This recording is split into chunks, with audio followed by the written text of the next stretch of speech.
अस्सलाम वालेकुम जमात अजतम। कल के लेक्चर में हमने इसम सिफ्त की तारीफ़ और उसकी अक़साम पढ़ी थी।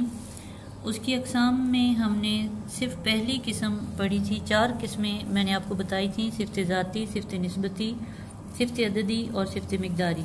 उसमें से हमने पहली सिफ्त के बारे में पढ़ा था, उसकी तारीफ़ और उसके दर्जे पढ़े थे। आज हम बकिया अक़साम के बारे में पढ़ेंगे। दूसरे नंबर पर आ जाती है सिफ्त निस्बती।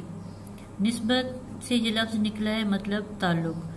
सिफ्त निस्बती वो सिफ्त या ख़ुसूसियत है जो किसी शख्स या चीज़ का ताल्लुक़ किसी दूसरे शख्स, चीज़ या मकाम से ज़ाहिर करे। मसलन पाकिस्तानी फ़ौज यानी पाकिस्तान की फ़ौज, ईरानी कालीन, मुल्तानी मिट्टी, तुर्की टोपी, अरबी लिबास वगैरह। नंबर 3 सिफ़त अददी। ये वो इसम सिफ्त है जिससे किसी चीज़ की गिनती उस चीज़ के दर्जे या रुतबे के लिहाज से मालूम हो। अददी अदद से निकला है। इसकी किसी चीज़ की गिनती करने के बारे में, उन चीज़ों की तादाद के बारे में बताया जाता है। इसकी मिसाल है, मेरे पास 5 किताबें हैं। दूसरे नंबर पे है, आमिर 7वीं जमात में पढ़ता है। और तीसरी इसकी मिसाल है कि अख्तर को लाहौर आए 10वां साल है। इसमें 5, 7वीं जमात और 10वां साल, ये इसकी सिफ्त अददी है।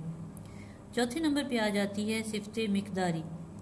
ऐसे तमाम अल्फाज जो किसी चीज़ की मिक़दार को ज़ाहिर करें सिफ्त मिक़दारी कहलाते हैं।